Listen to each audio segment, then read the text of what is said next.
Every single day, innocent animals are slaughtered.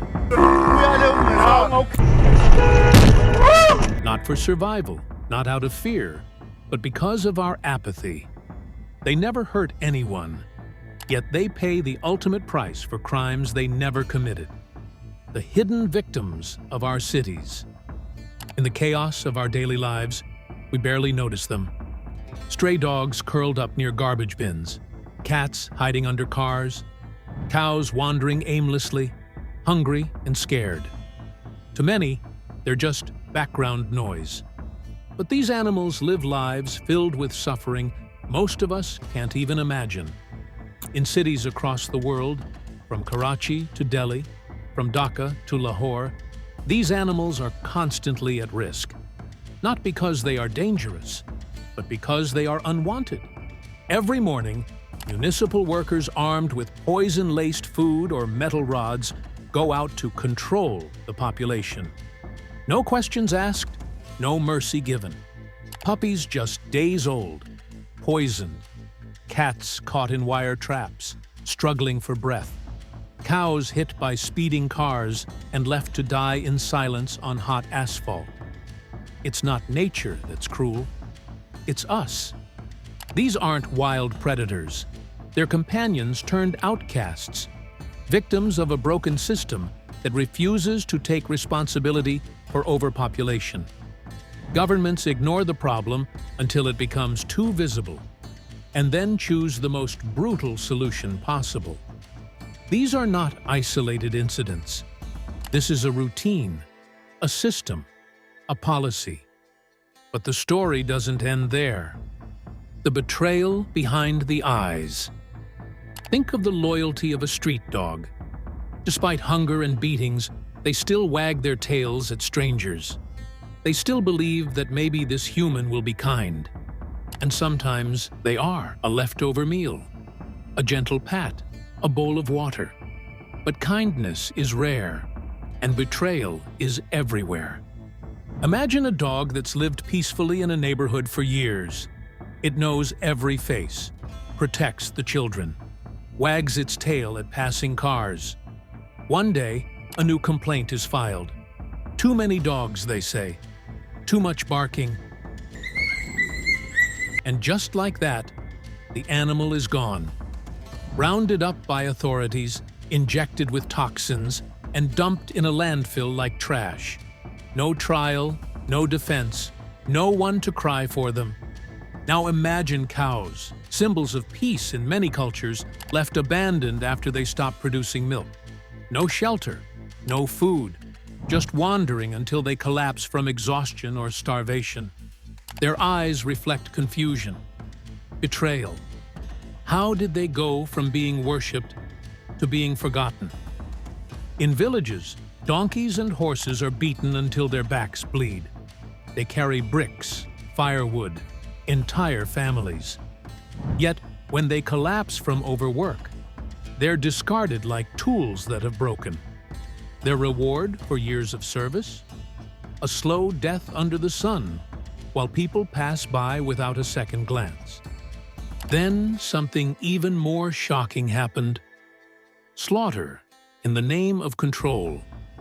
You've heard of mass animal killings during disease outbreaks, but have you heard about the silent genocide that happens without any outbreak at all? Cities that kill thousands of stray dogs in 1 week. Not because they are rabid, but because elections are coming. Officials want clean streets. Not compassion, not sterilization, just elimination. In one South Asian city, over 25,000 dogs were poisoned in under 2 months. The method? Strychnine, an agonizing toxin that causes convulsions, paralysis, and a slow, painful death. Residents woke up to find entire streets lined with corpses, the smell of death lingering in the air. Mothers had to cover their children's eyes as they walked to school, stepping over the remains of animals they once fed. In another horrifying case, workers were given bonuses based on how many dogs they killed. It became a competition of cruelty. Dogs chased, beaten, injected, and left in trucks to die on top of each other. The cries of pain muffled by tarp and indifference. And in rural areas, poisoned meat is thrown out in fields. Not just dogs, but foxes, wolves, birds, even leopards consume the bait and die in agony. All in the name of control. All without accountability. And here's where things spiral out of control. The human cost of ignoring compassion. What happens when a society begins to normalize this cruelty?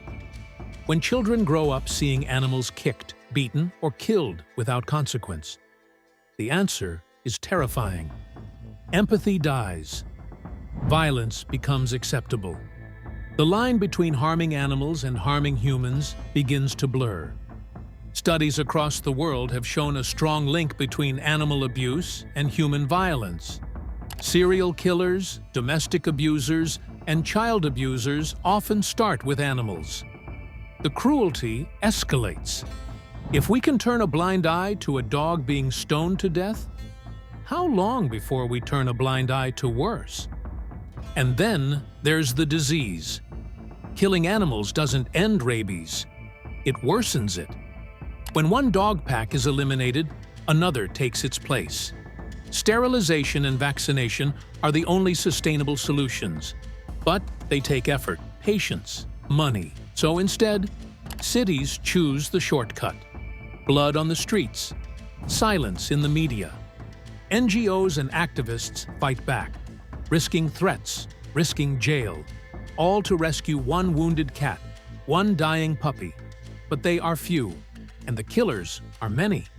They patch up what society tears apart, but for every life they save, dozens are lost. This isn't just a tragedy. It's an epidemic of apathy. But wait till you hear what happened next. Voices rising, but is it enough? Despite the horror, not all hope is lost.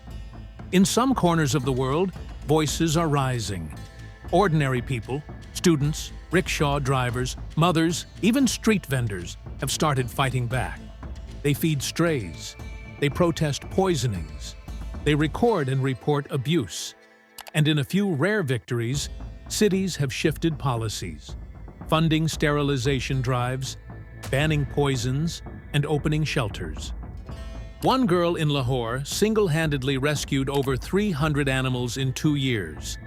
A young man in Kolkata turned his home into a clinic for injured strays. In Islamabad, activists confronted officials, holding up photos of poisoned dogs. The footage went viral. The killings paused, if only briefly. Social media has become a battleground.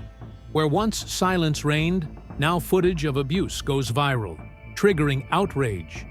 But outrage is not justice.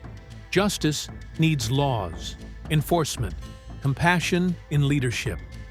Until then, the killing will continue, quietly, daily, relentlessly. So the next time you see a stray animal, alone, wounded, or simply existing, remember this: it might not be there tomorrow. Not because nature claimed it, but because we did. The question is, how many more innocent lives must be lost before we decide that mercy is stronger than murder?